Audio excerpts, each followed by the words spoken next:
Welcome, bienvenidos. I am still trying to figure out if I'm live or not. So, In order for you to understand my no, I don't need to see myself again. Oh my god, why isn't this showing me anything? That's so weird. Well, if anybody gets here, let me know if you can see me or not because I don't know. I'm trying to see. Oh, I am. Well, let me see if I actually can hear me. to see. Yes, I can hear Oh, me. Oop, shut up. Thank you.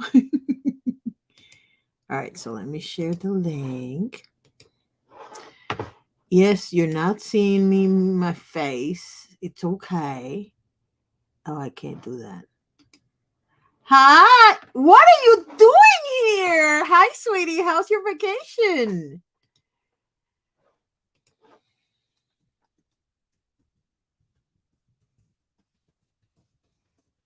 Give me a second. I'm sharing the link to the YouTube one, not the um. Now I can't find it. Oh crap! I'm alive. I mean, seriously, where am I? Oh, here we go. All right, so here I am. Okay, so now I'm looking at both of them. I'm cozy next to the fire. Is it cold? How cold is it? Because I can tell you, Florida is going to be in the 30s in a couple days. So it's like my sister's in Georgia and it's going to be 6 and 8 degrees. I think Thursday and Friday. So yeah, it's cold here. But I'm assuming it's not that different from where you're from. So, I'm in the 40s here. It'll be 39 on Sunday, but it rains most days. Okay, okay, but that makes sense. Isn't that area famous because it's like super green, which would explain all the rain? Kind of like the reason why Seattle is called Emerald City. Less snow and ice and warmer than really. Wow, that's crazy. All right, so I'm going to start talking because I doubted that there's going to be anybody else here, but yeah. I keep forgetting you're in Ireland and not in Scotland, but yeah, it's the same. I'm going to start talking because I'm kind of okay. I'm not supposed to be here. I'm supposed to be creating content for the channel, but because I'm all alone today, but something happened and I'm not sure what happened. This is why I was hoping that there would be a couple of people here because I am so totally confused. But it's okay. You and I can talk and you can keep me company and I can ask you if you've noticed anything. I don't know how much time you're spending on Twitter. Let me backtrack. Okay. Because there is a coherent thought today, believe it or not, and maybe as you watch this you're gonna be like coherent my ass, but I swear it is coherent. Okay, here's the thing. Now we all know that Parker Clyde decided to buy Twitter. Okay, okay, cool.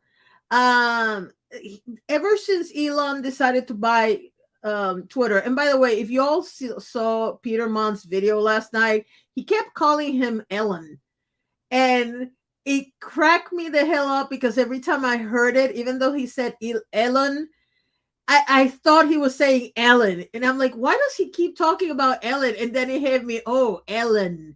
So I got it, but I could not stop laughing. And the thing about it is that last night I really needed the laugh because, unfortunately for me, my 35th anniversary was great, and then I got sick. So it is what it is. I'm not, at this point I give up. But actually I don't, but you know what I mean. So anyway, let me back up. Ever since this man bought this platform, there's two equal groups that are annoying to me, and I'm gonna and just hear me out, okay? I might be all the way off here, but I don't think I am. Okay, it's okay. I don't think I am. Here's the thing: as much as a part of me believes that somebody is pulling the strings on this whole thing, at the other end of the spectrum, I just think this man is a moron that is used to getting whatever he wants, kind of like the rich kid that gets whatever he wants from his parents and doesn't understand the meaning of the word no. And I'm going to tell you, and I'm going to prove this. So don't think that I'm just spitting shit out of my mouth. But the bottom line is this: I don't believe most of the conspiracy theories. Number one. Number two, I also don't think that Twitter is the end all be all of all things. And if all, oh crap, are you serious? Sorry, my thing is telling me that my battery is running low on my what do you call this, on my mouse, so I have to charge my mouse. And unfortunately, one of the reasons why I decided to do this is because I want to read you something I just found. But anyway, let's go back to Elon before I go into the stuff that I saw today. I honestly don't believe that if Twitter was to disappear, that would be the end of nothing. It wouldn't, because we lived without Twitter for many years. Twitter did not become a thing until basically Trump started doing all this nonsense, okay? We've had other platforms. If people don't want to go back to Facebook because they are annoyed at Facebook, somebody else, somewhere else will have a platform where everybody will reconvene. This whole, here's my thing. I personally think that the people driving this theory are older people. And I include my generation in this. We panic for stupid shit. It is what it is. But I don't believe, but unfortunately we are no, I opened an account with Mastodon and then I closed it. And that's another story for another day. But the thing about it is, and hear me out, please. There was a time when it was just newspapers. Then there was a time when there was TV. Then there was a time when it was cable. Then there was the internet. We all go through this process, and for some reason, people get used to something and they don't want change, which is kind of ironic because humans by nature don't like change, but we change every freaking day. We deal with change every freaking day, and yet here we are holding on to Twitter when, let's be real, we have been complaining about Twitter being a cesspool for years now. Ever since Trump started spewing hate and allowing, for lack of a better word, and he was not the only one, I'm not blaming him alone, but all these influencers who would then send their crazy people after people that didn't agree with them. But in the meantime, we're also saying that people were mean to them. This is not new. Nobody likes change. But the reality is that this platform is not what it used to be. I remember when I joined Twitter, I joined when it started. I think it was 2009, 2008. I don't remember right now. It's not the Metamorphosis account, it's the other account. And I remember how much fun it was because for me, Facebook was about family and friends, but Twitter was about meeting people that I would not get to talk to otherwise. I mean, if you follow people on Twitter and you know who is not Captain American, Chris Evans, the other day that boy liked one of my tweets and retweeted one of my tweets, and I was in cloud nine for hours. That's the Twitter I remember.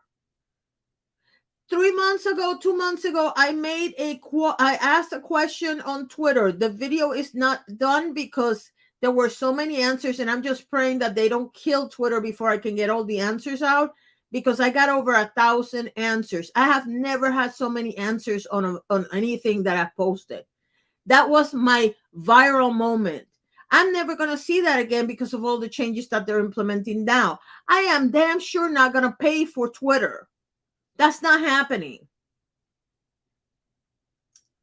And unfortunately, since this man took over, all these banned accounts that were just spreading hate have been spreading hate and misinformation. I mean, the amount of crap that I see on the Rona and on politics And it's just astounding the things that they're getting away with.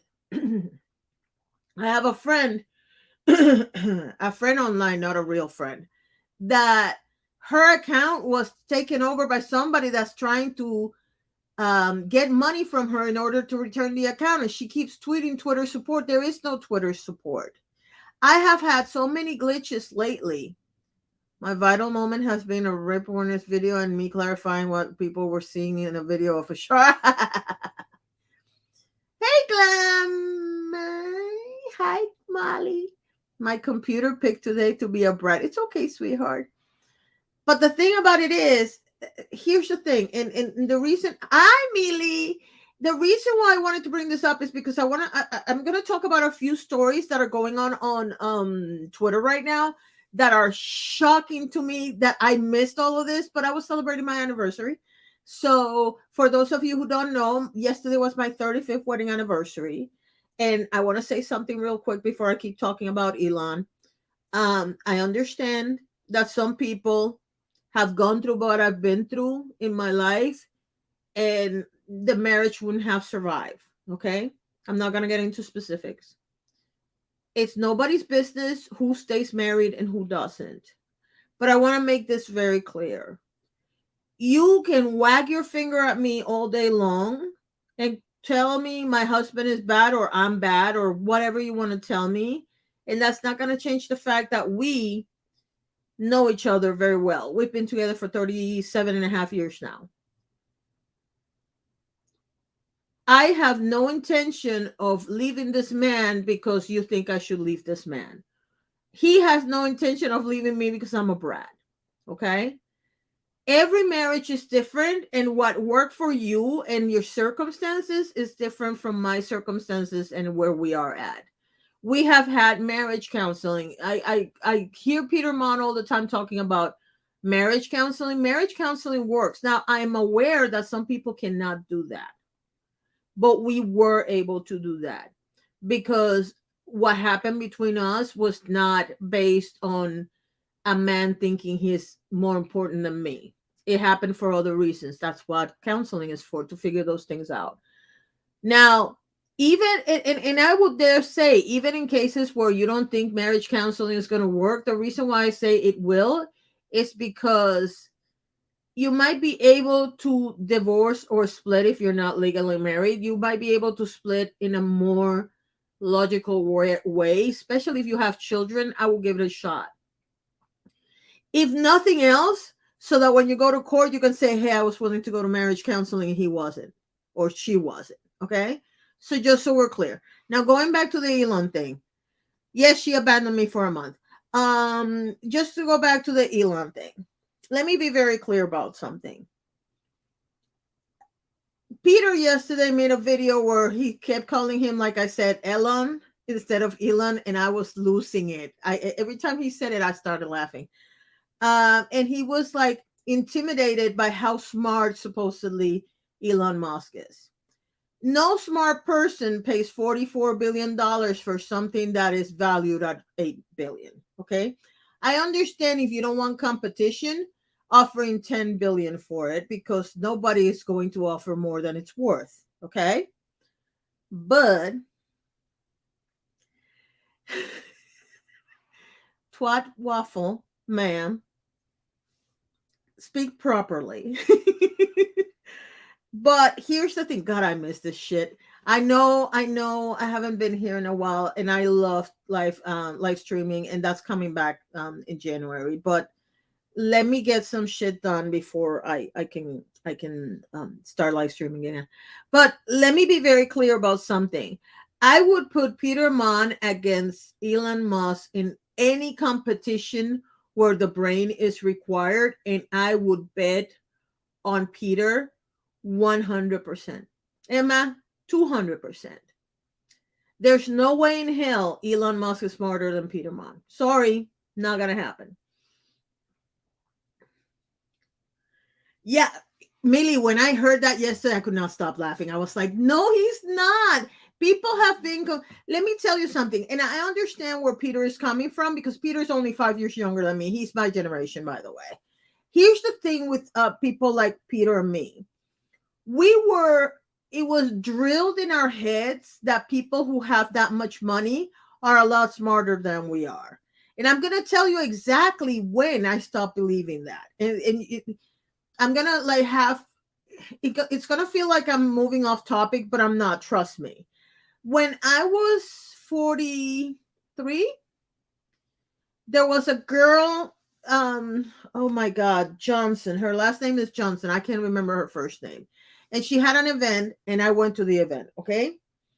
There's one thing about her that bothered me, not about her personally, about her speech. Okay. Because she was not a positivity thinker. What's the name of this? A motivational speaker. Okay. And she was, do you remember that show where they took millionaires and they put them in like really poor circumstances and gave them no money, and you have to survive on $10 or something like that in a broken house, and they would all meet people around and help people and whatnot. She did that show. That's how I first heard of her. And I remember when I went to the event, she was explaining that she joined an MLM because that's how she started making her money, was with MLM. She joined an MLM. No, it was not I'm a celebrity, get me out of here. It was, I can't remember.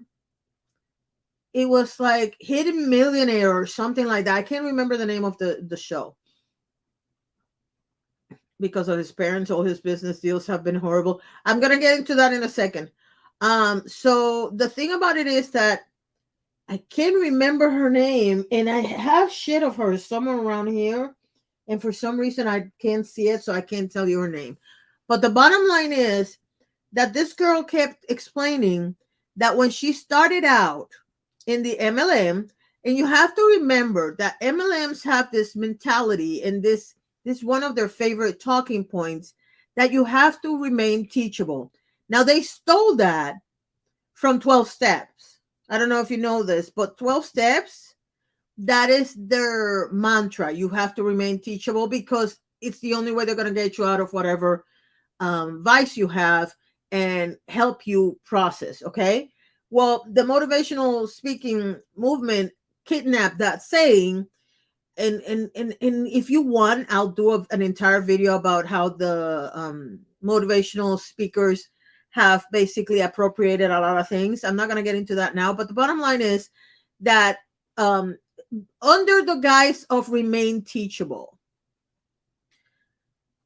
no, baby, I'm not visible right now because I have very little light, and you're not going to be able to see me, and my apartment is a mess. Let me see something. You know what? It's okay. It's okay. You're gonna see the mess anyway, so it doesn't matter. I look like crap. Just so you know, this is all going away. But and I do mean all going away. I'm shaving my head. And I'll explain that on another video on the other channel. But let me go back to the whole thing. So under the guise of, wow, the lighting is not that bad. Under the guise that you have to remain teachable, she was, hold on a second. I prefer you look at the books. See my friend here? I have a Christmas one. Hold on. Remember last year when we were doing the decorations for Christmas, and my husband got me this one. That's for my birthday. He got it for my birthday, but it's for Christmas. Anyway, I plan to have gnomes all over the place. Gnomes and elephants. It's ridiculous. Let me show you. I think I showed you this one already, but let me go back to the topic. I know I'm going off topic. So she was under the guise of remain teachable. Is that pretty or what?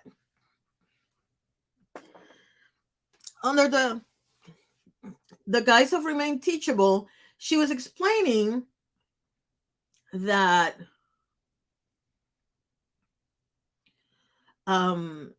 this millionaire she suggested something to this millionaire.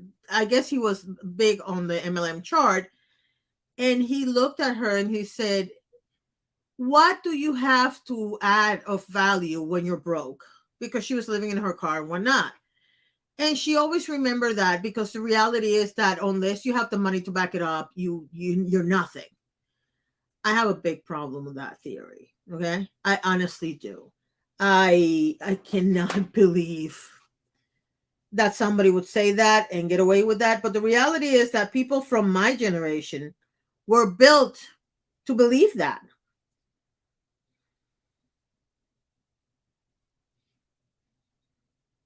And so I'm trying to find her name.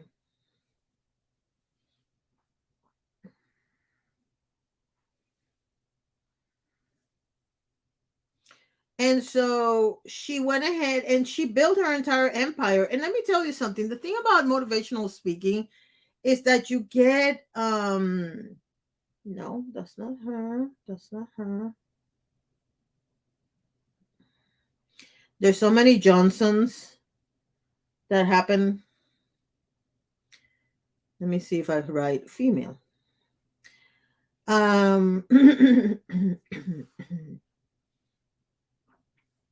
No, no, no, no.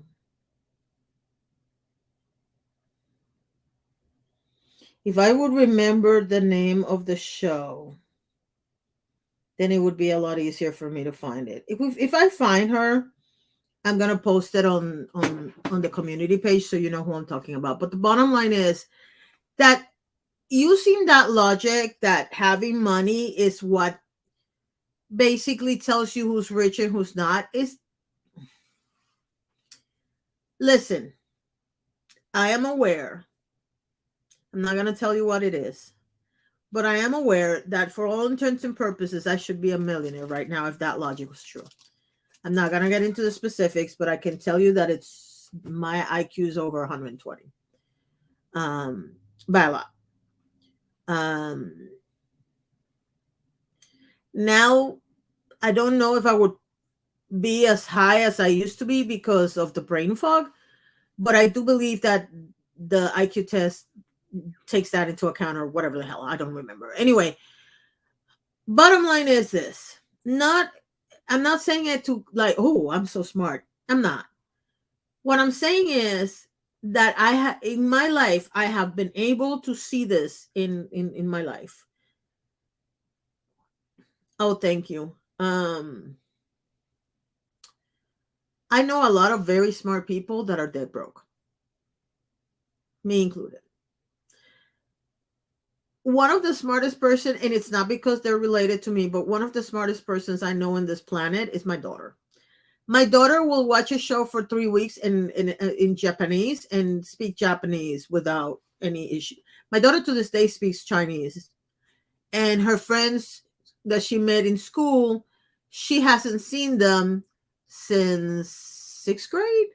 I think she's seen them a couple times, but be around them every day and speak the language every day. Oh yeah, happy Hanukkah, Molly.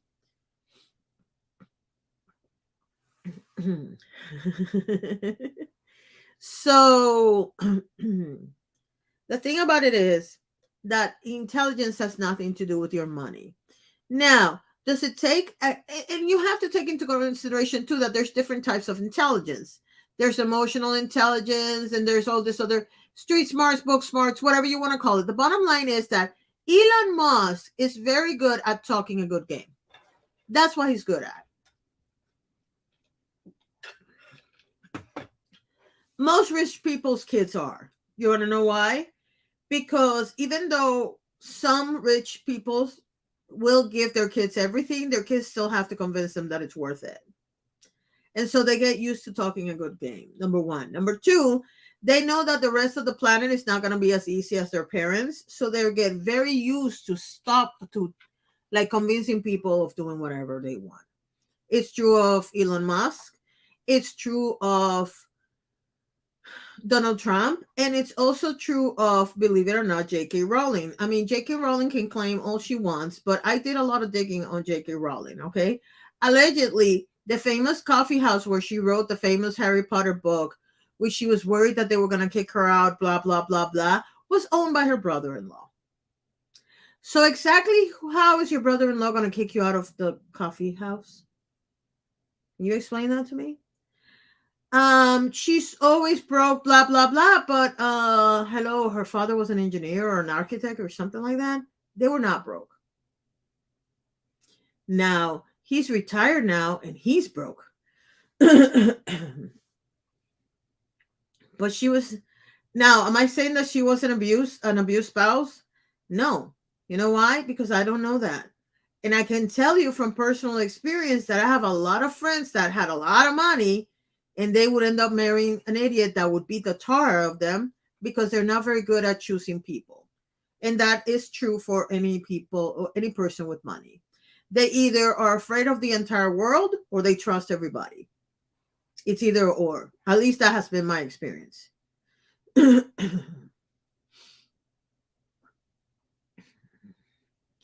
Wait, I know who EM is. Who's MZ? We're going to talk about documentaries in a minute because I'm going to do something next year and I need to know if you guys want to see it or not. I mean, I'm going to do it regardless. I'm just trying to figure out which channel oh, I don't think, here's the thing with MZ. I think at the core, MC wanted to be, what's the name of the Apple guy? Oh my God, I can't remember his name. You know who I'm talking about, right? The guy who died of cancer.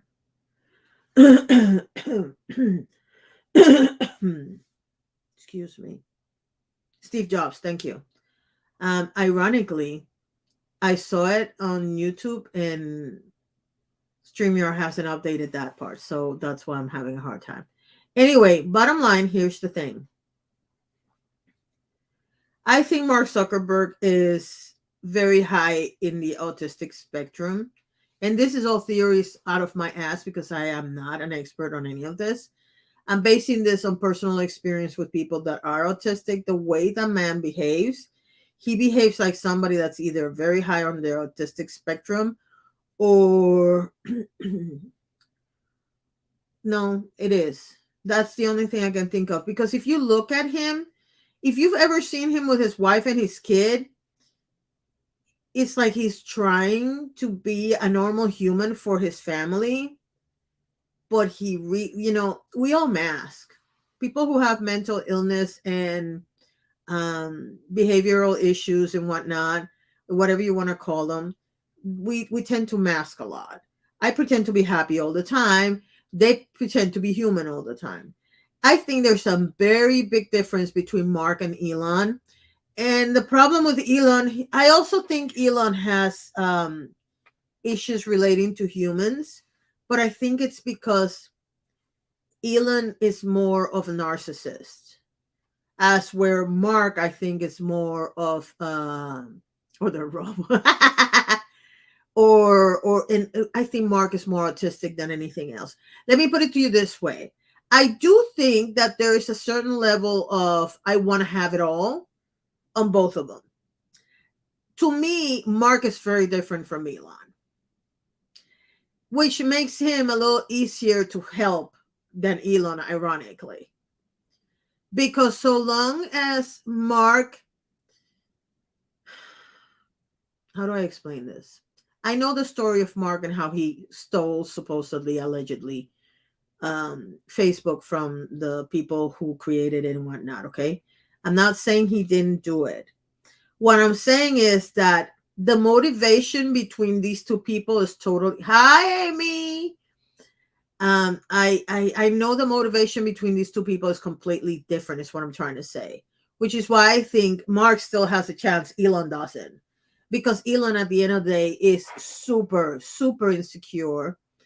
Let me put it, that's another difference. I don't think Mark is as insecure as Elon is. If you really pay attention, Mark tries to stay under the radar for most things. Elon likes to do everything so that everybody knows he did it, kind of thing. You know what I mean? Neither of them is as smart as they think they are. Absolutely. I agree with you on that. But I just think it's different motivation. Different personality disorder or different behavioral issue, whatever you want to call it. Now, going back to the whole thing, let's go back to Elon for a second, so I can finally get to the reason why I did this. Oh, thank you, Amy. You know what's really funny now that I see that? I am $50 away from having a paycheck from YouTube. Oh my God. I was like, damn, I'm $50 away. I'm not going to see a check this month either. But I just thought it was funny because I thought I had like $10 in there. No, I have enough money that I only need 50. I'm like, but that doesn't pay the bills, although we'll talk about that in another live stream. So the thing is, here's the thing. When Elon purchased this thing, a lot of people that didn't have a platform anymore came up. You have to look at this. Maybe it's because I'm old and I've seen the switch from news, not so much from newspapers to TV. I'm not that old, but my parents were when it went from newspaper to radio. I forgot radio. From newspapers to radio, because I remember my parents telling me, and we have to keep in mind too that Puerto Rico will get things about 10 years after the United States will get it, okay? But I remember my parents telling me about running to somebody's house to listen to the radio, or in my dad's case, running to his house to listen to the radio for whatever. Then when TV came, it was the same thing. Everybody got together in so and so's house because they were the only people that could afford a TV. Then cable came. Now, I was alive for two things. I was alive when black and white became color, because again, Puerto Rico got it after the United States. And I was also alive when it moved from TV to cable, again, about 5-10 years later. Okay. I also was alive, obviously, when the internet became a thing, when it was America Online and I forgot the name of the other two, but you know what I'm trying to say. I've been alive through every evolution. And I remember how America Online kept holding on for dear life because they didn't want to get displaced by Yahoo and Altamira, I think it was the name of the page, and all these other pages. And then when Google came, it took down all of them. I remember all this stuff. And every time there is a transition, two things happen.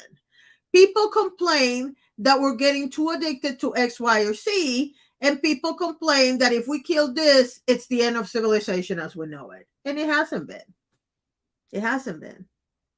And just like Twitter is not the end all be all, you know, people seem to forget. Netscape and Altavista. Thank you, Molly. Exactly. People seem to forget that there's a lot of people that are not on Twitter. Let me be frank. There is right now the amount of people subscribed to Twitter, regardless of whether or not they're paying or not, is around 230 million people. That's not even the entire population of the United States. And of course, we have to remember that a lot of those people are not in the United States. Okay? Keep that in mind. Let's do a comparison. Hold on, let me get the good phone. Ever since I changed the Android, I have a really hard time doing researches here. Total subscribers to YouTube. Let's do an easy breezy thing, okay?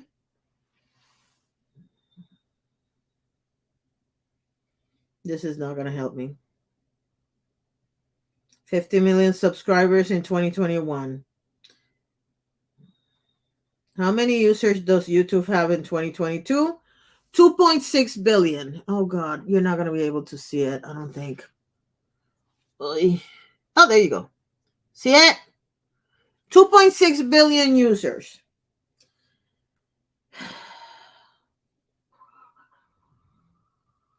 Twitter has 230 million. Okay, it went up to 450 million. Okay. Twitter monthly users 450 million. I don't know. How did I do this before? There you go. Okay. All right. So How are you going to tell me that Twitter is a a better source than YouTube? It isn't. You're in the middle of nowhere. I'm amazed you're getting signal at all. Just so you know. So the reality is, let's keep it real for a second. If Twitter disappears tomorrow, we have other sources. There's a lot of people that I know personally that have never had a Twitter account. They found out what happens on Twitter when I do the little videos that say as seen on Twitter. That, hey Lily, how are you? That's the only time they know anything about Twitter. Or when the news come out and say something about Twitter. Twitter is not the end all be all. Now, obviously, the media, because here's the thing, and this is another aspect of it. We all know for a fact that the media and politicians want to control the message. And if they lose Twitter, they lose the way of controlling the message. That's what the problem is. Now, if you want me to expand on all my theories about this whole Twitter debacle, let me know, because I do have the screenshots. I can make a video. But the bottom line for me is that I don't think all of these conspiracy theories that he's getting money from the Russians and the Saudis. Maybe he is. I don't care. And that he was sent to destroy Twitter. I don't think. My husband's always getting at me because he's like, you're giving these people way too much intelligence. They're not that smart. And I happen to agree with him. Yeah, the whole TikTok thing is ridiculous, but it is what it is. Here's the thing. What does TikTok have on me? They have the videos that I make, my name, and my email address. They don't have money. I don't care. Oh, they're getting all this information. What information? That we're all stupid and we post stupid videos on TikTok. That's exactly where I'm going with this, ma'am. I honestly think this is a child that has never been told no, and he wanted the toy so that he could control the message. And he didn't realize that, no, a lot more people don't like you than the people who like you. Notice that he has basically eliminated anybody that doesn't like him, which is why I didn't vote on that survey if he wanted to be, if he should step down as CEO, because I knew I have a feeling that those people are slowly but surely all going to lose their accounts because he's that petty. And keep in mind that when he says step down, that doesn't mean he's going to sell it. That means he's going to step down. He's still going to be running the show because he's still the owner.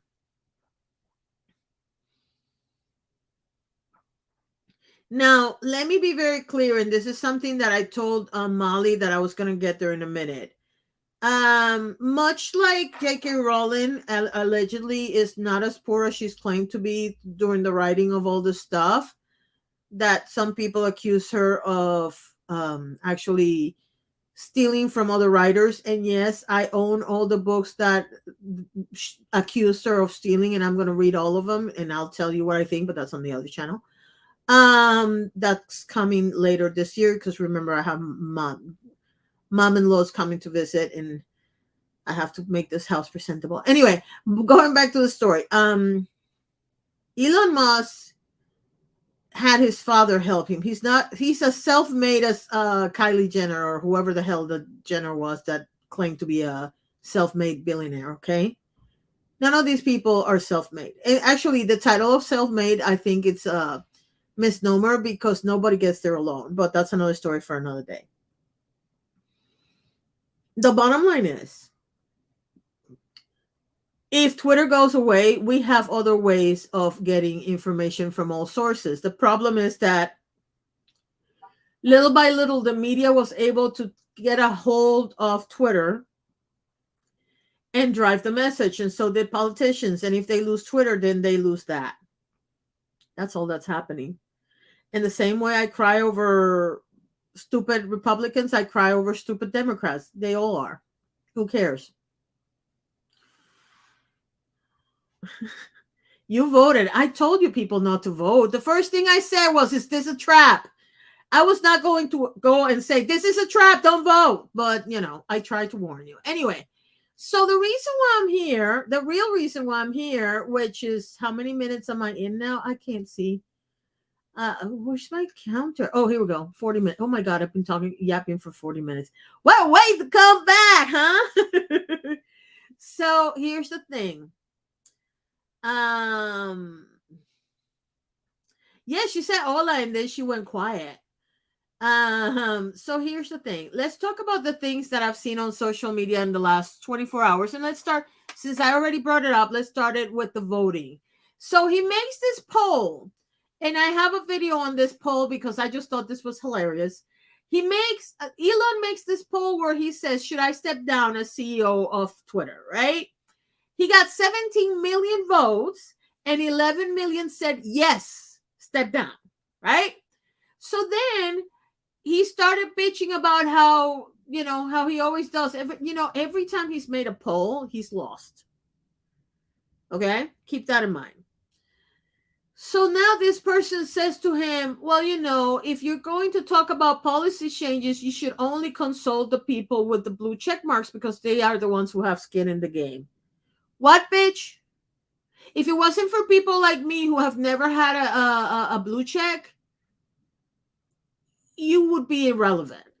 That's one. Number two, the fact that you can afford to pay something that I can't afford to pay doesn't make you more important than me on Twitter. Go and find out how many hours I used to spend on Twitter versus how many hours all these blue check marks spend on Twitter.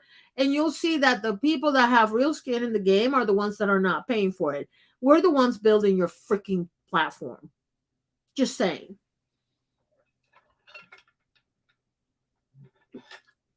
Oh, that's awesome. Wait, did kids get released already? Oh, I didn't know that. Hey, Deb. Deb, I didn't vote. Everybody knows, first of all, everybody knows I want somebody to come and buy the damn thing so that we don't lose Twitter. But I have given up on that. The only reason, and by the way, hear me out. The only reason why I have not closed my accounts is because in the slim chance that this goes back to normal, I don't want to lose my usernames. Not that anybody's like dying to use my usernames, but just because I don't pay attention to certain people anymore doesn't mean that I don't hear things. So no. I am so sick of Twitter. Here's the thing. Let me tell you something. When he announced that only the people that had the blue check marks were going to be seen and that we were all going to disappear basically, I was like, I was finally getting to the point where people were noticing my tweets before he bought it. So I'm kind of bummed by that. At the same time, the only reason why I still have a Twitter other than keeping my username is because there's a ton of videos that I'm going to make that you're going to see while I figure some things out for the new content that are all based on stuff that I've seen on Twitter. Twitter is a great source for information. So I was already invisible on Twitter, so nothing's really changed. And it's really sad that we are the ones who build that platform and we're invisible, but it is what it is. So let's go to the topics that I saw. We have the vote, which, like I said, was a disaster for him. Then apparently the girls are fighting. Now, if you don't know who the girls are, I'm talking about Marjorie Taylor Greene and Lauren Boebert. I don't know why they're fighting. I missed the memo. All I know is that the girls are fighting, and some people are speculating that this should tell you how bad the Republican Party is going, that these two women are fighting in public. Here's the thing. You have to understand the difference between the Republican Party and the Democratic Party. This is one of the bigger differences, and it's the reason why they keep winning even though nobody agrees with them. When push comes to shove, they don't care how horrible they are to each other. They all band together. That is why they keep winning. I can't stand Republicans as a political group, but I can admit that they have a lot better strategies when it comes to running for office than Democrats do. This whole thing about gerrymandering districts would not happen with the Democrats' help, which is kind of funny to me that people are, but the Republicans and the Democrats, look, let's be clear that if Democrats wouldn't have help, because at some point it was convenient for them, this wouldn't be happening now. So, no. Am I watching do I wish the Republican Party would implode? I wish both of them would. We need new political parties and new political mindsets. It is what it is. So, you know, I don't know what to tell you. But the reality is, what I do want to make very clear is that there are no space lasers. There was no interference from the Italian and the Chinese government. And there is no proof, scientific proof, that the Rona would be cured with horse dewormer. Okay? So if you get sick, please go and consult a real doctor. The problem is the two-party system. Correct. Correct. We have the same problem in Puerto Rico. In Puerto Rico, we have, I believe, 6 parties right now. But the problem is that everybody votes for 2. The I want statehood party and the I want to stay like it is party. So it's a disaster. There was one more topic. Oh, yes. I'm going to read you something. Now, keep in mind that I'm going to be a little blind because I'm going to have to move my screen. Shut up. I'm going to move my screen. Oh, no. Don't take it away. Oh, okay. All right. So, Judd Legum. I don't know who Judd Legum is. Judd Legum is, I write popular information, an independent newsletter dedicated to accountability journalism. So he made a thread. Okay. Let's take it from the top, shall we? We're not going to talk about Puerto Rico right now because that would be a completely different live stream and it would take me forever. Woohoo! Your phone's working. Okay. So number 1, this high school English teacher is trying to ban 150 books from school libraries in Florida. I talked to her to find out why. Buckle up. This one gets a bit wild. This is a thread. I'm not going to read the numbers. You're just going to read you the story. One book challenged by the teacher, Vicky Baggett, is When Wilma Rudolph Played Basketball. The book is about the childhood of Rudolph, a sprinter who won 3 gold medals. It covers how she overcame physical limitations and racial prejudice in the 40s to become a champion. Now, keep in mind, this is the 40s. In the challenge form submitted Baggett on August 24th, she claims that the purpose of the book is, quote, race baiting, end quote, and it is not appropriate for any age group. And you see it's from Northern High School, Vicky Baggett, blah, blah, blah. When Wilma Rudolph played basketball, opines prejudice, blah, blah, blah. I can read what her handwriting, for a teacher, her handwriting sucks. In an interview, Baggett said the book, quote, trashes and puts down those who are not black, end of quote. She describes the book, which is a true story of Rudolph's experience, as very anti-white, in quotes. Baggett didn't dispute the book was an accurate portrayal of life in the American South in the 40s. Separate water fountains, etc. Hi, lady. But insisted it would make white students, quote, feel uncomfortable, end quote, because, quote, they are being white shamed, end quote. Now, who the hell is... I'm trying not to go on a rant. But who is the snowflake? I'm sorry, what? Let's continue. Baggett says, when Wilma Rudolph played basketball is inappropriate because, quote, not all whites treated blacks like this, end quote. Yeah, the ones that didn't treat blacks like that kept silent. So, by all means, spare me. Baggett added that not all blacks do drug crimes like a lot of people say.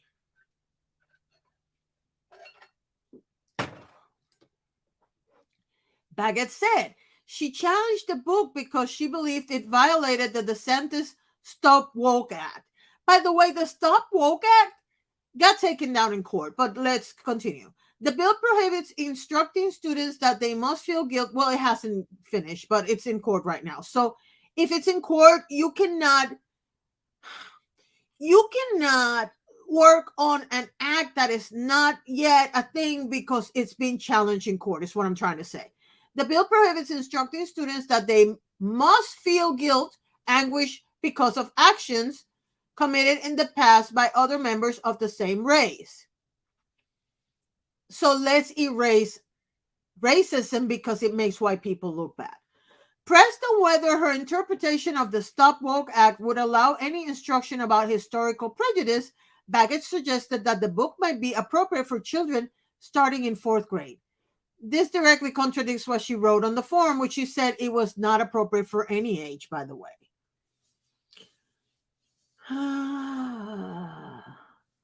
Yeah, be uncomfortable. You got that. Baghette's social media accounts raised more questions about her approach to racial issues. In 2015, Baguette posted a picture of the Confederate flag on her Facebook page. Baguette said she posted the flag because, quote, everyone in my clan. Did she actually say clan? Fought in the Civil War, end quote, and she was not, quote, ashamed of that, end quote. Now, notice the choice of words. She didn't say everyone in my family. She said everyone in my clan. She basically told you who she is.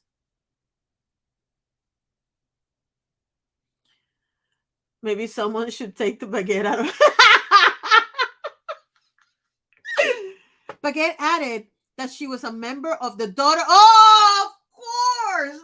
of the Confederacy, which has been designated as part of the Neo-Confederate movement. And this is a t-shirt, people. As recently as 2018, the Daughters of the Confederacy website stated, slaves, for the most part, quote, slaves, for the most part, were faithful and devoted. Oh my God. Most slaves were usually ready and willing to serve their master, end quote.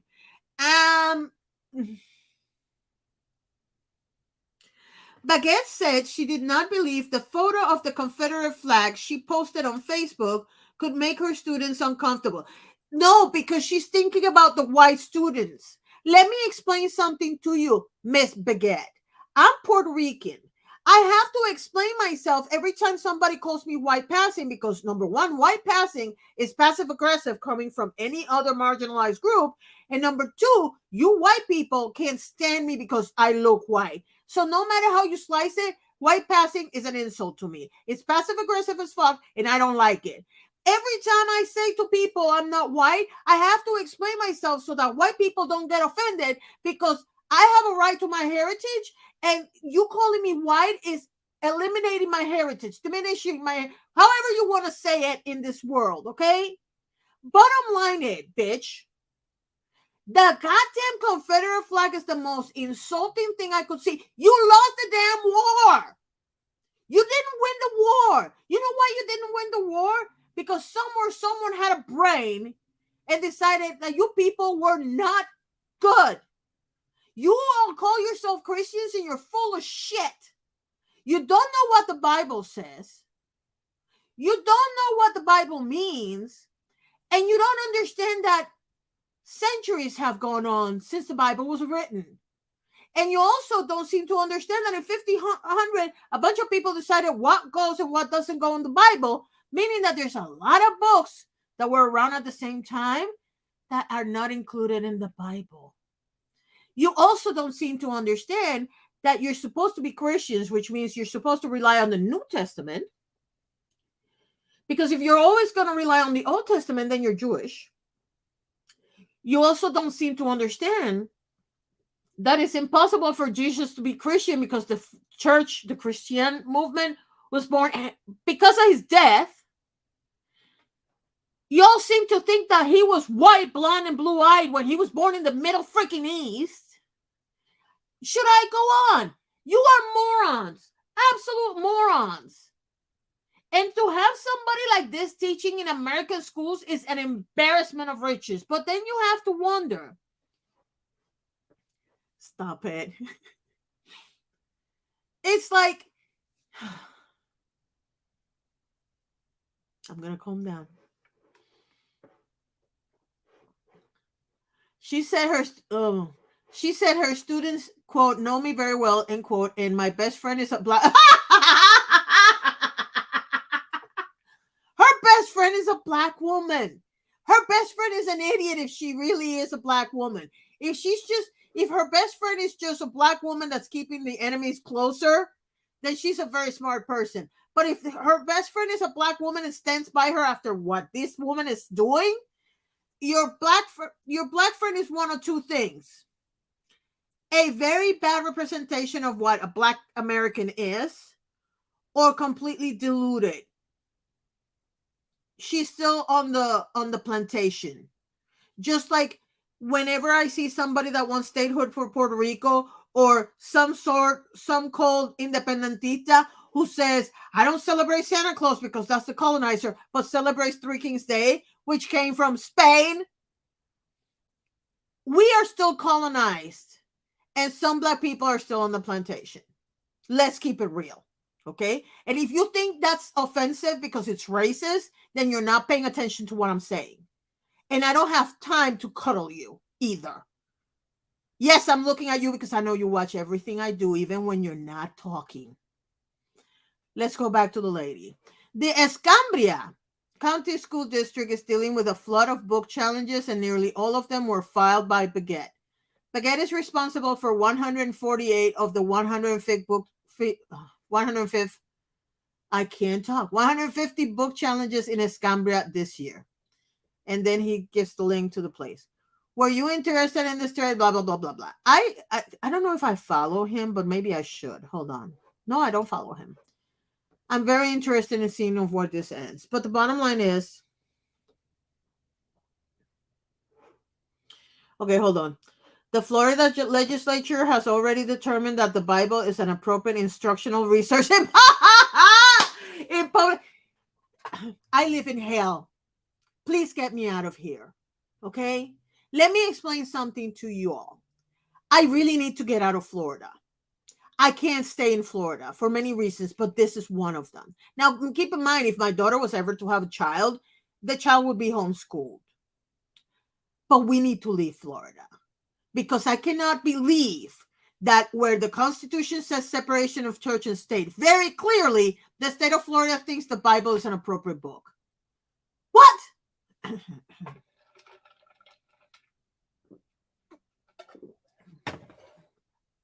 I can't. I really can't. I don't even know what to tell you. He kept talking, but I just, at this point, it's like, last week I covered another Florida man who is threatening to challenge as many as 3,600 books in Clay County, Florida. Here's the thing. These people, oh, he kept talking. Look, I'm not going to read you the whole thing.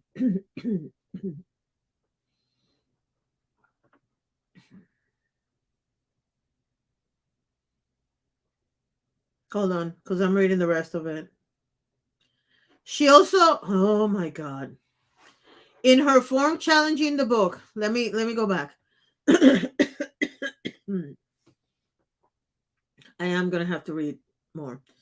Baguette's challenges are not limited to books she believes handle racial issues inappropriately. She has also challenged numerous books for allegedly violating the Parental Rights in Education Act, also known as the Don't Say Gay law, which I believe that one was already challenged, and it didn't go well for DeSantis. Among the books challenged by Baguette is Entangle Makes Three. The book is the true story of two male penguins, Roy and Silo, who lived in the Central Park Zoo. The pair build a nest together, and after the zookeeper provides them with an egg, raise an adopted child, Tango. In her form challenging the book, Baguette alleged it promoted the LGBTQ agenda using penguins. On the forum, Baguette says she believes the purpose of the book is indoctrination. Let me tell you something about indoctrination and the LGBTQ agenda. If you haven't seen um Wakanda Forever, I'm not going to give you something that is going to ruin the movie for you, but it might but it might change your perspective on a particular moment in the movie. I apologize in advance. If you haven't seen it, just not hear me out for the next 20 seconds or 30 seconds or a minute. Okay? But the Republicans and all these people that bitch about freedom of speech until it's somebody else's freedom of speech that's challenged, were very upset with the way the Wakanda Forever movie claimed that it was LGBTQ agenda being shoved down their throats because there were two gay characters in the movie. There are two women who are lesbians. They live together and they love each other. And the only reason that you know this is because you've seen the interviews later. Because when you see the movie, the only way you know it didn't even look like that. One of them is sitting, the other one is standing. She passes by, she kisses her in the forehead. That was it. That was the LGBTQ agenda. To be honest with you, had I seen the movie not knowing who the characters were, I probably, more than likely, would have thought that that was either two friends that adore each other, and maybe it's because Latinos, we kiss each other for everything. Like if we see each other, hi, besito, besito, or maybe mother and daughter or sister and sister, you would have not thought anything of it, except for the fact that some people brought it up as the LGBTQ agenda. Let me explain something about the LGBTQ agenda because now I'm getting heated, okay? Explain to me how having two women kiss each other, well, one of them kiss each other on the forehead, is some sort of LGBTQ agenda, but taking your children to Hooters is not indoctrination into sex. I want an answer. Explain to me how I have to respect your right to be Catholic or Christian, but you don't respect my right to want to go back to my roots that you stole from me and go and worship the one and only Atabey, which for you guys would be partially Mother Nature, because in Taino culture, Mother Nature is divided by two. The good side of nature is Atabey, and the rowdy one is handled by somebody else. Well, actually, technically three, because then you have Huracan, who was the god of hurricanes, and then you have Guavanse, who is the one that handles the mean stuff.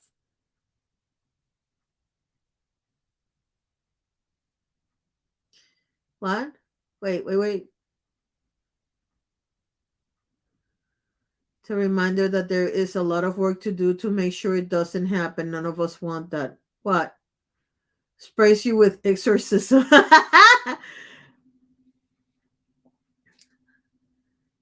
Okay.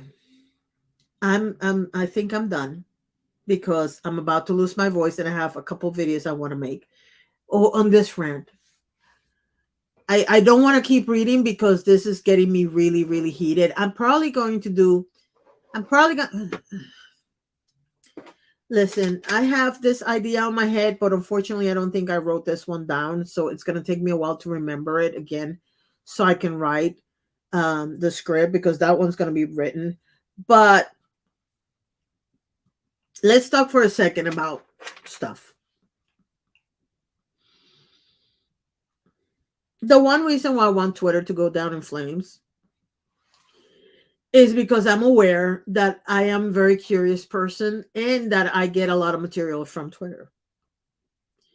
And unfortunately, that also means that I get to see a lot of things that I don't want to see. Thanks to the new rules and the new behaviors, there's a lot of hate going down on Twitter right now.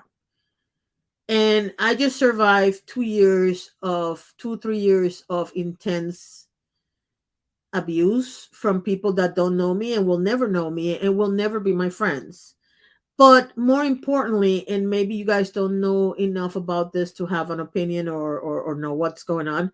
I have also been very abused by people that claim to be my friends and abandon me, quote unquote, because I was a cloud chaser or even though they're the ones who told me, why don't you sell your stuff?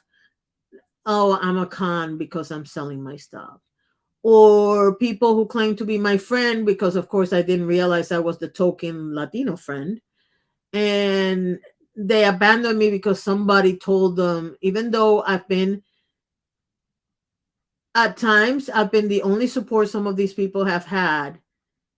They were convinced by one person telling them whatever the hell. And that was very hard for me. Okay. But nothing was as heartbreaking. And I'm going to try to say this without crying. Nothing was as heartbreaking as Sunday when my sister sent me a message about, and by the way, I'm not comparing myself to this person or to the level, but you will understand what I'm trying to say in a minute.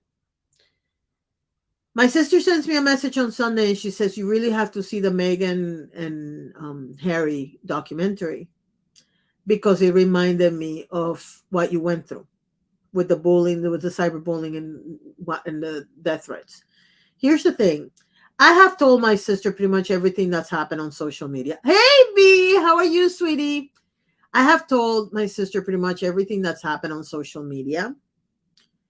And she's one of those people that supports me from the background. When we were like really broke, she's one of the two people that pay my rent for 1 month until I got enough money to pay her back. I have another person that paid for this month because I couldn't afford the rent. I still can't afford the rent. I have no idea how I'm going to pay the rent in January.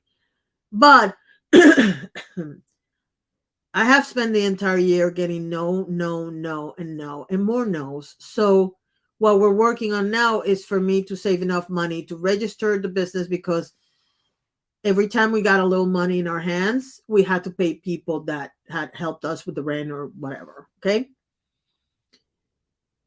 It's very hard to ask people for help. And you guys know I've posted it on Twitter. I posted the link to Cash App, Venmo, and PayPal.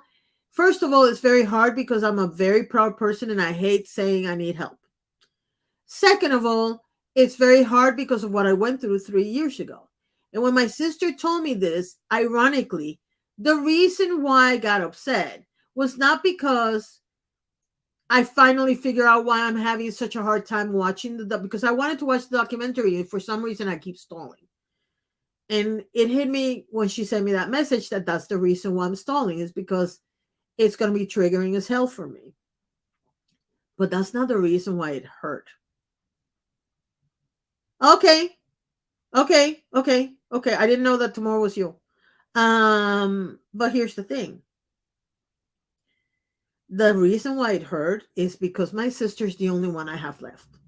My true brothers are gone, my mom is gone, and my dad's gone. The only person of my original 6 people family I have left is my sister. And the moment that I realized that she's actually listening, which means she's scared for me, and my sister doesn't know about the unaliving. She doesn't know anything about that. She only knows about the threats and the harassment and all this other stuff. She doesn't know that people have actually stalked me at the park where I walk. All they know is the stuff that's happened publicly. The stuff that I've told you guys about, they don't watch my live streams, so they don't know. The only one that knows is my daughter. My husband doesn't know. My sister doesn't know. But the fact that she was paying attention, I have a feeling she has a suspicion, but I don't think she knows. When she told me that, and then the second message after that, I was trying to change the topic. And the second message after that was also related to that. That hurt. Because when I originally started like not posting as much was because I knew my family was hurting because they were afraid for me. But when I saw my sister is actually paying attention, that pissed me off. So if you see me getting sentimental, it's not because I'm sad, it's because I'm pissed off.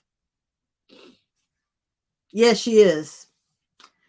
You know, the thing about having friends that know my family is that they abuse the privilege. But the reality is this. Listen, here's the thing.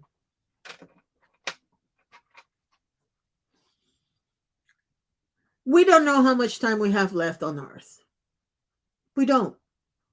I keep telling people I don't think I have a lot left, not because I'm specifically sick with something, but because every time I start feeling better, something happens and I start feeling worse. I have not been able to control the IBS since I took the shots. Would I have taken the shots? Yes, I would have taken the shots because my husband, I can't put my husband at risk. However, what happened to me in terms of all the abuse and all the passive aggressive jabs and the person who did the screenshot of my mugshot that doesn't exist because it's not a real mugshot, and the persons that were stalking me down here, um all of that stuff that happened, I understand that people say, well, Megan had it at a much bigger level. Well, Megan has a lot more people following her than I do. So it stands to reason. I don't know if you remember when James Charles got accused the first time, that he was, I think he was in Australia and nobody knew where he was and people were worried for him. I was actually worried for him because as much as I want him to pay for his crimes, if he committed any crimes, which he admitted to, so I guess we we shouldn't need to say allegedly, but we have to cover ourselves legally. But the reality is that the boy went on the video and said that he did do what he was accused of doing. Now I have a different theory about that because he's young enough that I'm like, you know what, but I understand. We're not going to get into that now. But anyway, I was worried that he was going to unalive himself because as much as I want people to pay for the crimes, I don't want them to hurt themselves in the process. But I'm very aware that he had, I don't know, a million people telling him he was whatever when I only had 20 or 30. But when you have a small group of people that follow you and 20 people have about 5 stock accounts each, which technically really one of them had like 20 and the other had like 2 or 3. But anyway, and you're getting constantly harassed.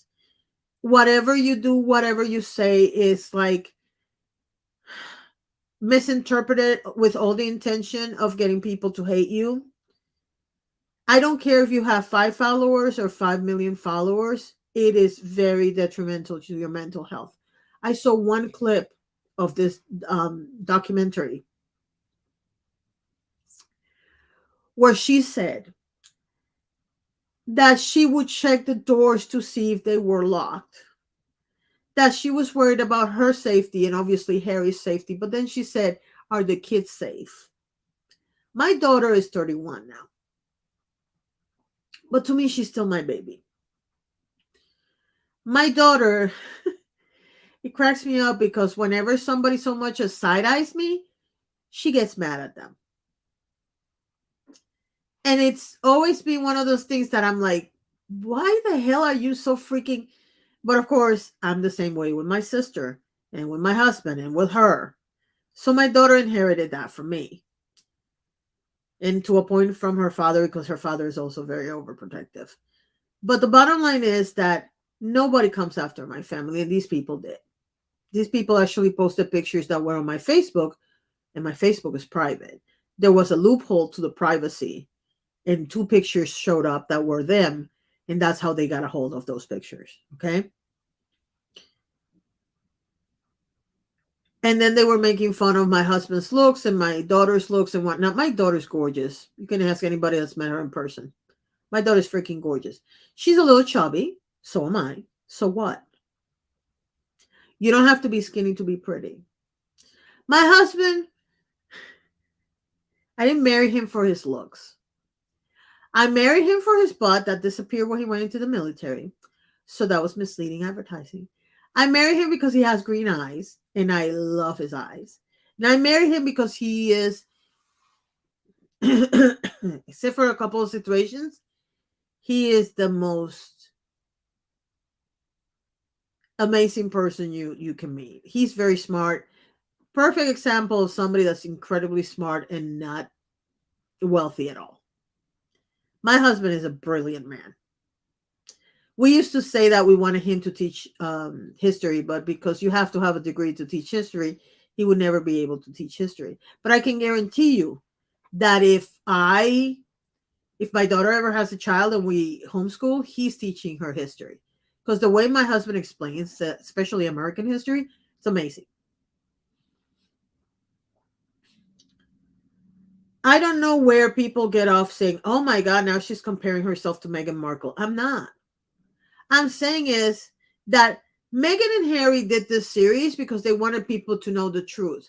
The other reason why they did it is because they want people to know that this happens. This can happen to anyone. Obviously, amount of money is no object for people to get harassed at this level. And there's a difference between calling you out for being untruthful and just stalking you, harassing you because you don't like somebody. And Meghan and Harry are perfect proof of the second one. So was I. I haven't done anything to anybody on social media. If anything, I'm guilty of giving them too many breaks. And we all know that what I'm talking about. But the reality is, I am going to watch the documentary at some point. I know I'm probably going to take like 4 weeks to watch it because every time it gets too much for me, I'm going to stop. But the reality is that the feelings that accompany harassment, regardless of if it's 5 people or 5 million people, the feelings are the same. It destabilizes you mentally, it destabilizes your sense of security, and it messes with your head in a way that I cannot, unless you've been through it, you're probably not going to believe what people will tell you. It's very easy to say, well, just turn the computer off. You don't understand that these people come to real life. And we've all seen it, which is this is the part that annoys me the most. How many times have we seen somebody being stupid on social media, and the next thing you know, a group of people will gather and go and get their name, their address, the place that they work for, and then harass their company to fire them because you don't agree with them. I've always had a problem with that. I'm not talking about people that are accused of crimes. I'm talking about people that don't agree with you. And I understand that we don't like racist people, and we don't like misogynist people, and we don't like homophobic people. But there's a difference between you calling and letting the company know. Excuse me? And going after a person's livelihood, and then not content with getting them fired, you don't want anybody else to hire them. At the end of the day, those people have lives and families, and just because I hate what they did doesn't mean that I hate them as a person necessarily. I have said this before, and by the way, it is my right as a minority or a marginalized person to forgive or not forgive whoever the fuck I want before I tell the story. Okay, when I worked in Virginia, now if you don't know, my daughter was born in Virginia. I used to work in an art supply company that was run by my teacher because I was going to college. I was going to a community college called Commonwealth College, and my teacher, Barrett, Bennett, had a art supply company, and one of the her supply companies was in Norfolk, which is the town where I live, and it was, to be honest with you, walking distance from my house. And I remember going there and working, and a lot of the people that came in were incredibly racist by today's standards. Because there's another thing that I'm going to make a video about. You need to stop judging people with today's standards for things they did 20 years ago. Okay? But by today's standards, they were incredibly racist. And I never forget the amount of times that somebody would tell me, all I've heard about Puerto Rican people is that they always carry knives and that they're horrible human beings, but you're such a nice person. And I would always tell them the same thing. You need to get out of your box and start talking to people that are different than you. 9 times out of 10, I will see people actually try. Not they didn't always succeed, and that's fine. But I would see them try. And you know why I didn't have a problem with that then and I forgave all of them? Because I was very much aware that even though Norfolk was a place where everybody in the military was coming, so there were people from all over the United States and sometimes all over the world, the reality is that people, Norfolk and Virginia Beach and whatever, they stay within themselves for the most part, and they didn't venture outside of their little town. And so they didn't know a lot of people from other walks of life. It is natural for any human to be afraid of what they don't know. It is more than natural for a group of people that are, for example, black, that live in a community that everybody's black, have somebody from, I don't know, the Middle East come in and for the first few days be afraid. Not because of any stereotype, but because it's somebody they don't know. It is normal for white people to be afraid of Latinos because we're loud and maybe they're not, and they're not used to our kind of loud, and we're not used to their bad cooking. It is what it is. What is not normal is for you to not venture out, meet the person, and make decisions based on the people that you know and not some stereotype that you see on TV or on the news or everywhere else. That's what's not normal. But we have normalized that. We have normalized that if you don't like somebody on social media, it's okay to harass them out of social media. You all tried it. I'm still here. I have the screenshots where you told me good riddance. Yes, I'm looking at you, ma'am. This is a different ma'am. It's very easy for you as a person on social media. If you don't like somebody, stop following them. But you think it's a healthy thing to keep following them. Have alerts because some of these people know what I said within seconds of me saying it. Just remember that. You think it's normal to stalk and harass people you don't like because everybody else does it on social media? No, it's not normal. It's not. I mean, if you want to keep doing it, go knock yourself out. But that's not normal behavior. It is not normal for a person to spend their entire day bitching about somebody they don't know. And I'm not talking about celebrities or pseudo celebrities like I'm talking about stop making me laugh. Well, you are in the middle of nowhere in Ireland. They don't know what seasonings are. You have to teach them. At that point, they're fans. I know. But they're fans that want your ill and not your good. And here's the thing. As much as I used to love Jeffree Star, once I got like sick of him because there was no explaining the stuff he was doing, guess what? I stopped watching him. I don't stalk him. I don't go to his page to say, in fact, I stalk him so little that I didn't realize I still had him on Snapchat because I hadn't opened my Snapchat in forever. And I've been going on Snapchat more recently. I was still following him on Snapchat. So, it is what it is. But the reality is this. If you don't like somebody, you have every right to stop watching them. Stop giving them likes and views and whatever.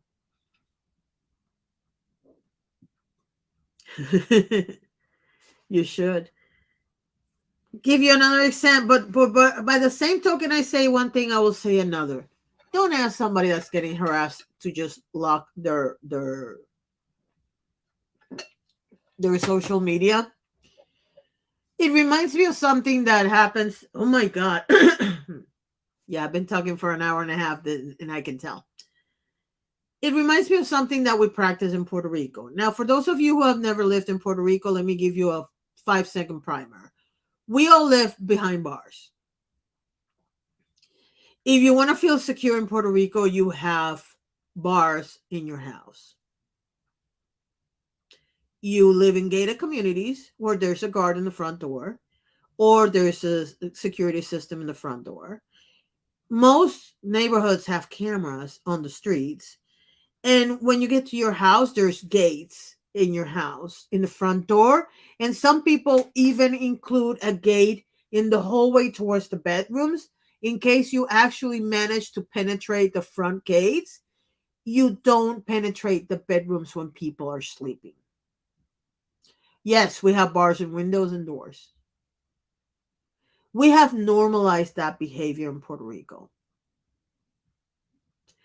And the funny thing is that right before I left Puerto Rico, there was this young man, I think he was 18, that got killed by somebody that had oh my God, the thing that they put on your leg so they can keep track of you. And I remember the chief of police of Puerto Rico saying, well, why was he doing outside at 2 o'clock in the morning? He had just gotten out of a concert. He got hungry, so he went to McDonald's or Burger King or whatever.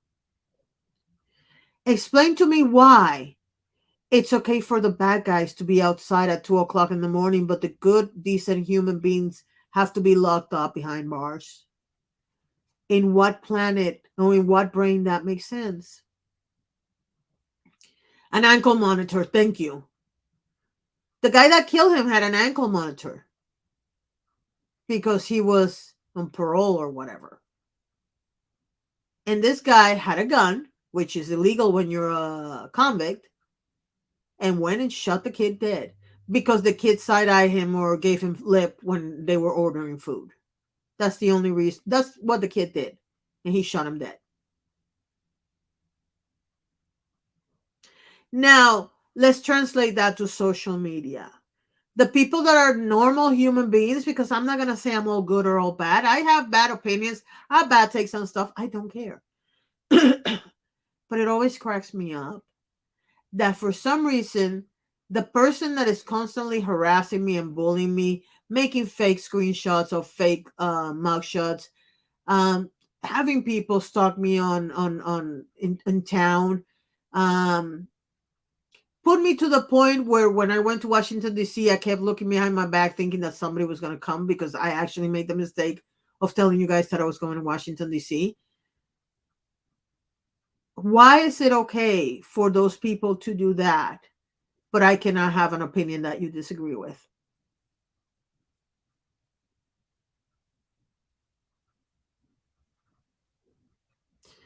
I don't mess with anybody. If I tell a story, if today I make a video on James Charles, for example, and I have like 5 or 6 videos on James Charles, I make the video and I forget about James Charles until the next time he does something stupid.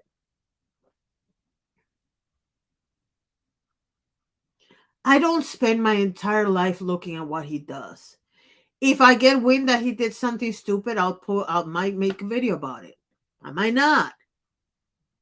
But I don't spend my time. I remember a certain channel, which I'm not gonna name because then they're gonna say I'm always talking about them. Well, right now I am talking about them. But the funny thing is that I don't pay attention to them. I don't watch their content.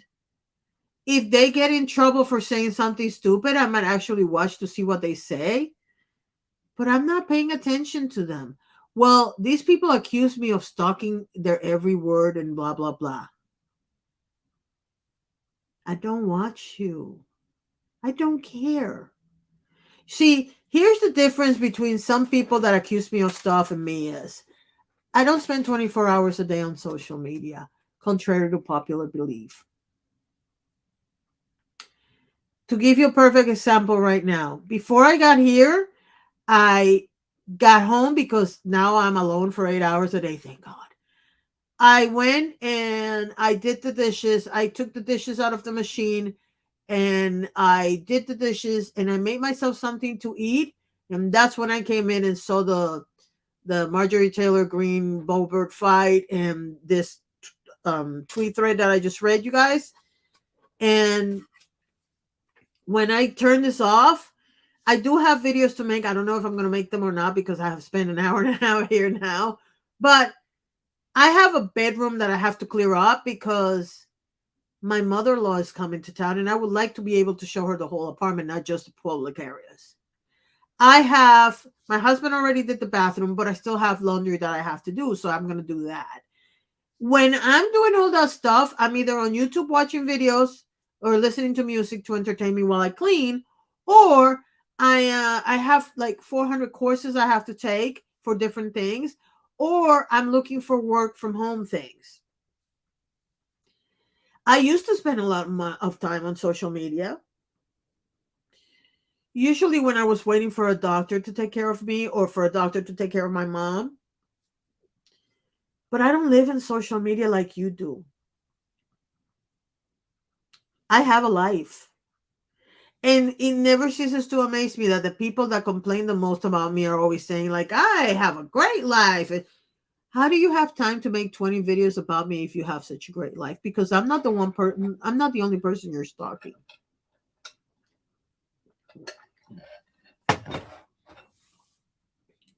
I'm lucky enough that my friends have figured out to not send me screenshots of things anymore.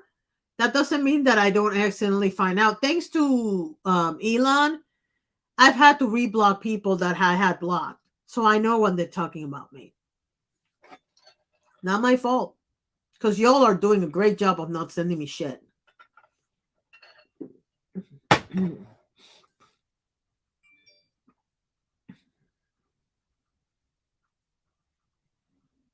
Well, the thing about Instagram is that because I don't use it for anything but to post pictures for people that I know and that I like, I don't spend that much time on Instagram. You know what I mean? Like I might go to Instagram because somebody sent me to something and then I'll go down the rabbit hole, same with TikTok.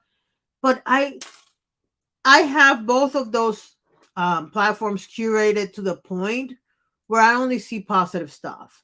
For me to see something negative or something bad, I don't have anything political on either one of them.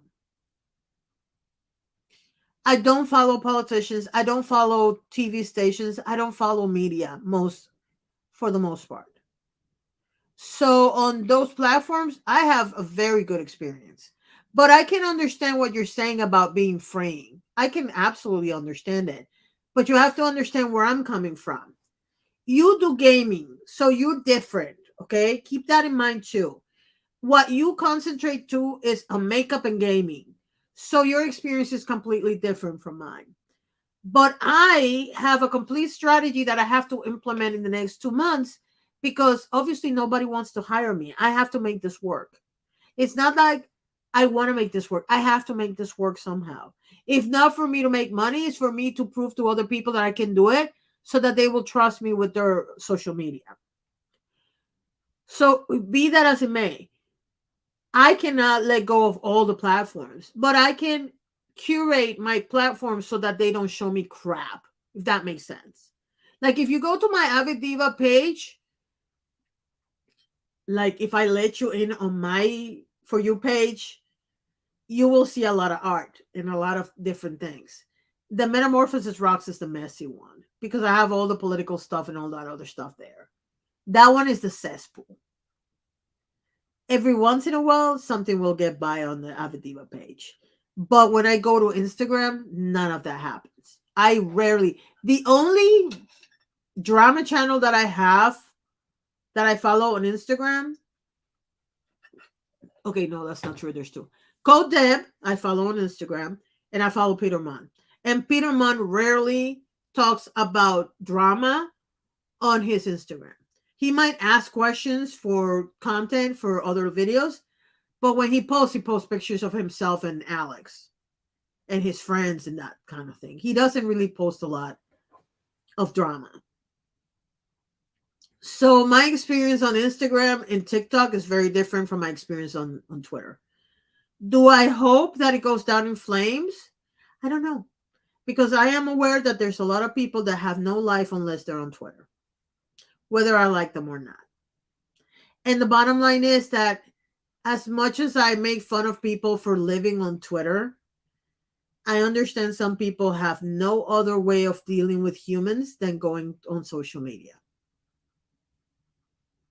I do not like the drama. Are you kidding me? Well, okay, I used to love the drama. Right now, it depends on the drama. Like if somebody tells me, what do you mean YouTube glitched? Oh, because you said it twice? Yeah, well, it happens. Or maybe you pressed it and it took the signal twice instead of once, so it's okay. But the bottom line for me is this, and with this, I'm going to end it. I do identify with people who have been through hell on social media because, unlike these snowflakes, politicians on both sides, mind you, who claim that calling them out on their bad behavior is actually harassing them, I've actually know what it's like to be harassed. You know, for somebody to say that they're planning my murder on social media and then claim that it was a joke, yeah, I know what it feels like. To have somebody, like I told you guys, make the screenshot. And if you don't believe the screenshot, it's on a video that I posted. And that video is still live. All the videos are coming back, by the way, because that's another thing. I got to the point where I started second guessing if I should have my content out or not. And so it wasn't a joke. And so this year I decided that I'm going to do something. I'm not going to say what it is so that if it doesn't happen the way I want it to happen, y'all don't yell at me. But by the summer of 2023, all my old content is going to be back on the channel. Did it stand the test of time? Sometimes it did, sometimes it didn't. I don't care because there's a method to my madness and you'll see it when it happens. But let's be really clear about something. I have spent the last 2 years, and by that I mean 2021 and 2022, second guessing and trying to stay afloat when I thought the world for me was over. And then I got a video that got 500 views, and that's the Balenciaga video. And I realized that there is still a possibility that I can make this work. Because there's actually people that want to hear what I have to say. Now, it would be great if I could survive on that, but we'll see what happens. Now, do I want Twitter to go to hell in a handbasket? No. Do I think it will? If he keeps if his idea of better Twitter is that only the people that pay get seen, Twitter is a waste of space then, for me personally. It is, because nobody's gonna see when I say something. Like if I post your video or my video, nobody's gonna see it. It's happening now. It's like if you look at the engagement of one of my tweets from 3 months ago versus the engagement of a tweet now, it's pathetic. And by the way, don't make the mistake of thinking that because people don't have hearts on their content doesn't mean that people haven't seen their content. I explained this on another video, but the reality is that if you go to your engagement and you look at the engagement of a tweet that might have no comments and no likes, but a lot of people saw it. And the bottom line is that, you know, you don't have to make this life so horrible for somebody else. And it cracks me up because the same people that have made my life a living hell then complain that I made their life a living hell or somebody else made their life a living hell. No, you were a trash person and you got delivered to the trash compactor. It is what it is. I'm not going to sit here and talk about how people have been horrible or who has been horrible or who not. Just keep an eye on who's here and who's not, and you'll figure it out. Now, there's a lot of people that don't come to the live streams anymore because they have a life, and I'm very aware of that. But I talk to those people online and off, so I know where they are. There are certain people that have disappeared completely. And that is because at the end of the day, we had nothing in common anymore. And that's okay. But there's also some people that stabbed me in the back and then had the gall to claim that I'm the one who stabbed them in the back. I'm not the one who decided to support somebody who admitted what I accused them of, and you still decided to side with them because that's the great friend you are. I'm not the one who sat here or sat on video and said that we were not friends like that. I thought we were because I still have, well, I don't have them anymore, but I used to have the screenshots of when you told me about this, about all your important news days before you actually posted them online. I thought we were friends. See, this is something that I have said a million times and people don't believe me. It is what it is. Reality is what you see is what you get. If I am really interested in you, and I'm showing it by talking to you and hanging out with you and whatever, there is no hidden agenda or there is no need for me. I'm not interested in any of that. If I actually talk to you, it's because I want to talk to you. If I don't want to talk to you, I don't want to talk to you. And by I don't want to talk to you, I mean you would be blocked and muted. I'm not meaning that I forget to answer a tweet or something because we all know that Twitter is not letting you know when you have DMs.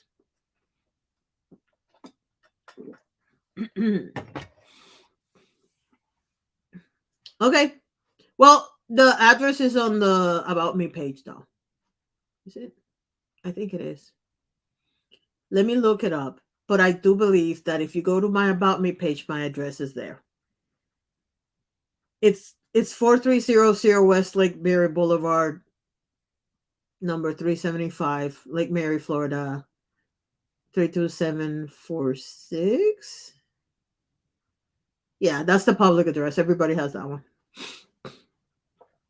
Now that you say that, I'm going to tell you one more thing and then I'm going to, oh my God. Oh my God. Well, you damn well made sure that I get paid in January. Oh my God, you're gonna make me cry. Stop it! Don't make.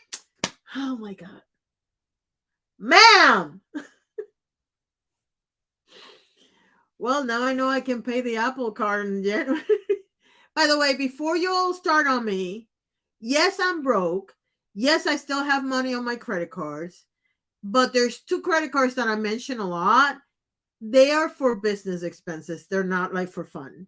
Um, but I do have credit cards that I use for like Christmas presents and stuff like that because we still had a couple bucks in them. Happy you. Thank you. But it is what it is. I am broke. I don't have any card. I we went through a lot and we were really broke. And then one day we actually got approved for a card.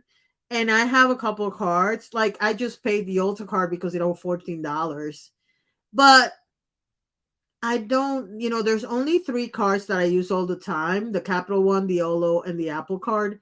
And the Apple and the Olo are for business expensive, and the Capital One is for my stuff. It used to be the other way around. It used to be that the Capital One was the, but I got the Apple card because I bought the computer.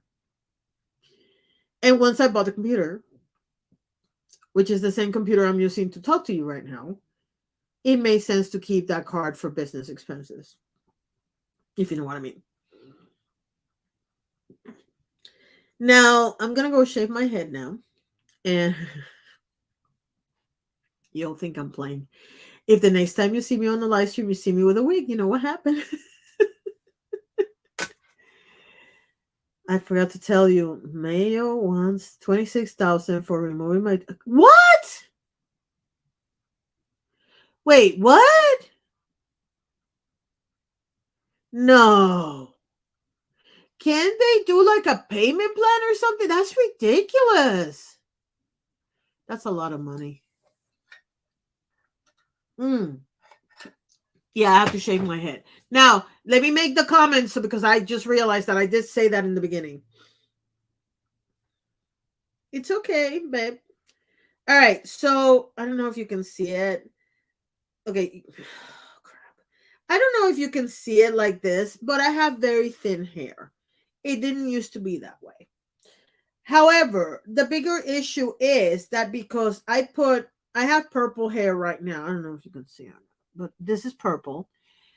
And what happens is I have the color and then I have a shampoo and a conditioner and they both deposit color. Well, what happens is at this time of the year, well, no, I always have oily hair, but um it gets worse in the winter time. And when I'm in Puerto Rico, it gets a little curly, but when I'm in the United States, it goes really flat. Now, if the conditioner and the shampoo also deposit, if the shampoo and the conditioner also deposit stuff and you already have oily hair, your hair is always going to look like it's dead, which it technically is. But anyway, bottom line is that I have a friend, well, I have several sources that including my husband who shave their heads and then when the head comes back out, it comes a little stronger. Number 1. Number 2, I have to give my hair a break from the purple because I just need to give my hair a break from all the coloring and stuff. So what we decided to do, and I realized that some of you don't know what's going on, so let me back up a second. Oh my God, I keep talking. I didn't think this was gonna be this long or that it's that interesting. I don't think my life is that interesting, but my friends like my life. So here's the thing. I'm gonna go on a journey, which I already kind of started because I was already started writing down things that are happening, like changes and whatnot, because as much as I realize that some of the changes are because I'm getting older, like for example, what happened here, it's a long story, but basically I had to put band-aids here for a reason, and now this entire thing is burned to the point where because apparently I'm allergic to the sticky, and so I've lost chunks of skin here.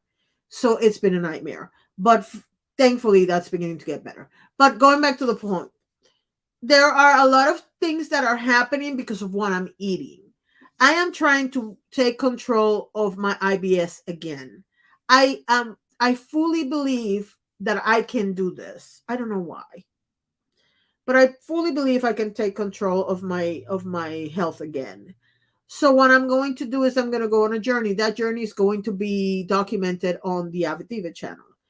And I am gonna shave all my hair off because I need the help. No, it's not the latex, it's the actual pega. Oh my god.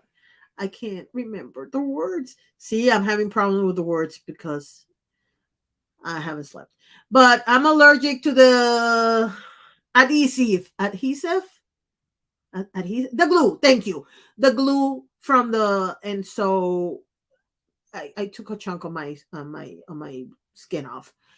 And that was another nightmare because then I have to cover it so that it doesn't get stuck to the shirt, so that I don't keep ripping the skin as it comes back. And I can put the stuff so that it doesn't stick.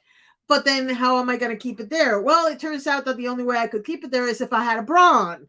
Ironic, I know, but it is what it is. So I don't use bras, by the way. So bottom line is that is not the way it used to be. I could put band-aids anywhere in my body and I wouldn't have that effect, but it is now. So that's something that I am documenting. Everything I'm keeping on a little notebook. I'm keeping all the changes. Things that because if you've been here before, you know that I have told you that it is my belief, this is not scientific or medical, this is my belief that because I have IBS, I don't digest all the nutrients from the foods. Well, what I didn't realize it was that I was not digesting all the foods because of the IBS and the fact that I don't have a gallbladder. I'm not going to tell you how I found out. You don't need to know. It's gross. But the bottom line is that I found out that there are entire things that I put through my mouth that come out the other side and they don't get digested at all. So obviously I'm right about the digestive system. So now I have to figure out how to make myself get more nutrients and get all the nutrients or eliminate the foods that are not going to travel well because my butt will thank me. Because yes, it absolutely destroys your butt. I don't eat corn though. I'm lucky that I don't eat corn. But I'm going to give you a reference. Red peppers. Red bell peppers. I love red bell peppers.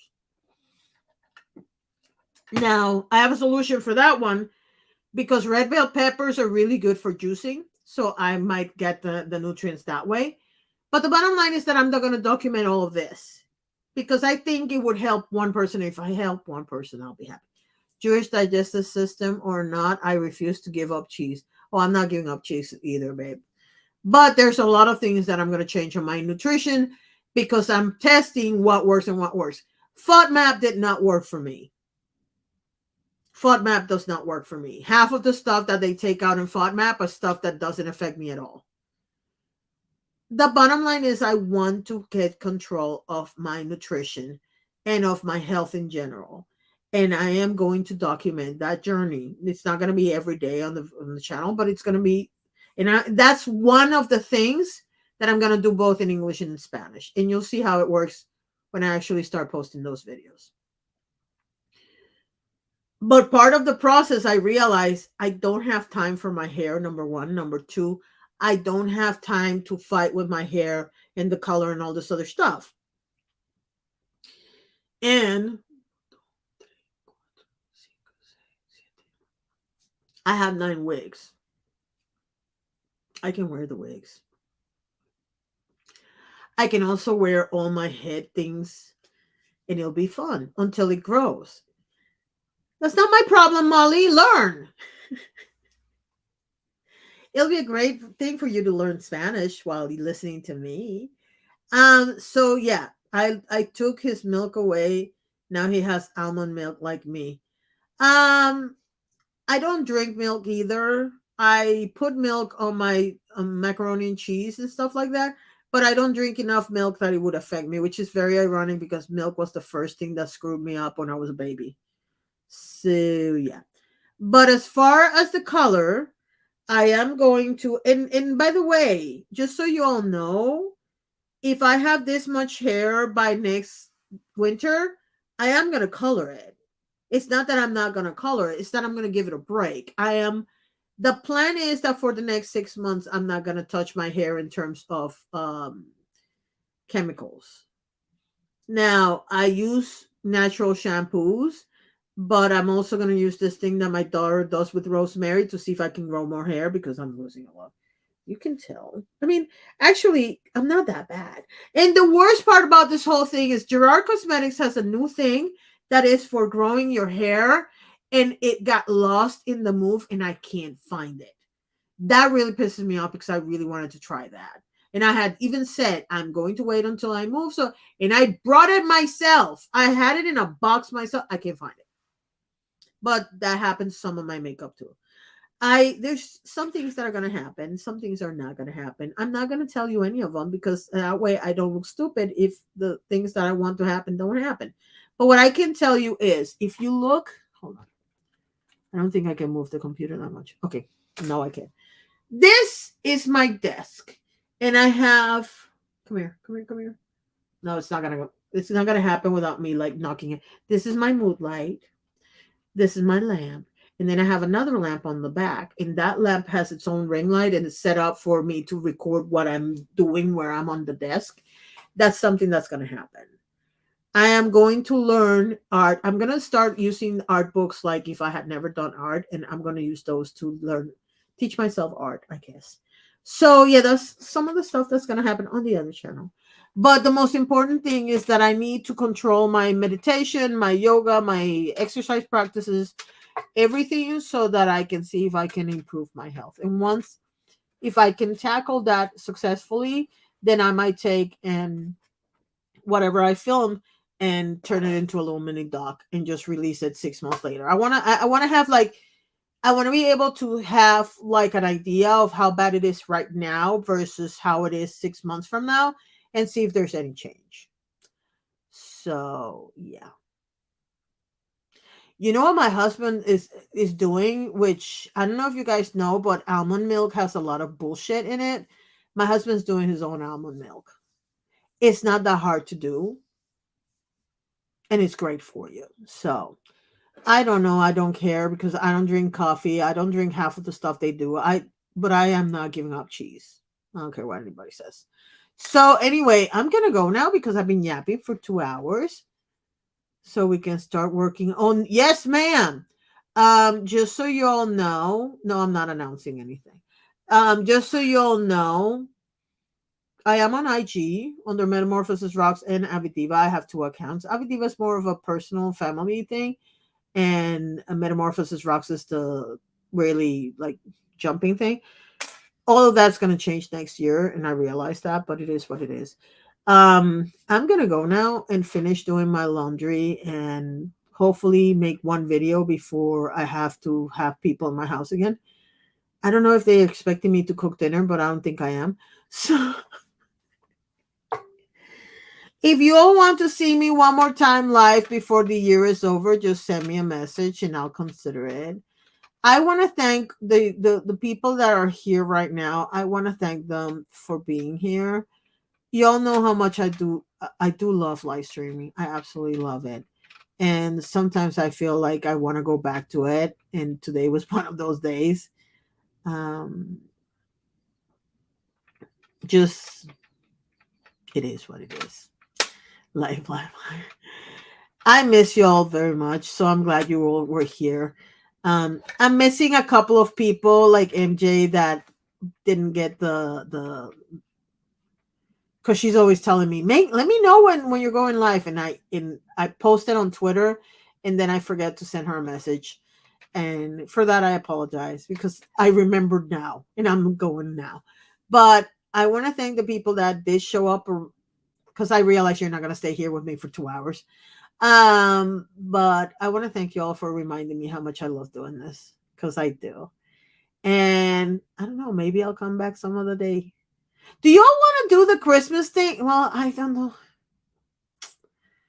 I don't know how we would do it, but if you want the Christmas thing again, let me know. I might do a video about it and let you vote on the options, just like we did the other thing, the Christmas movies. I am gonna post that video soon. So until then, I love y'all very much. Thank you for being here, and I'll see you all later.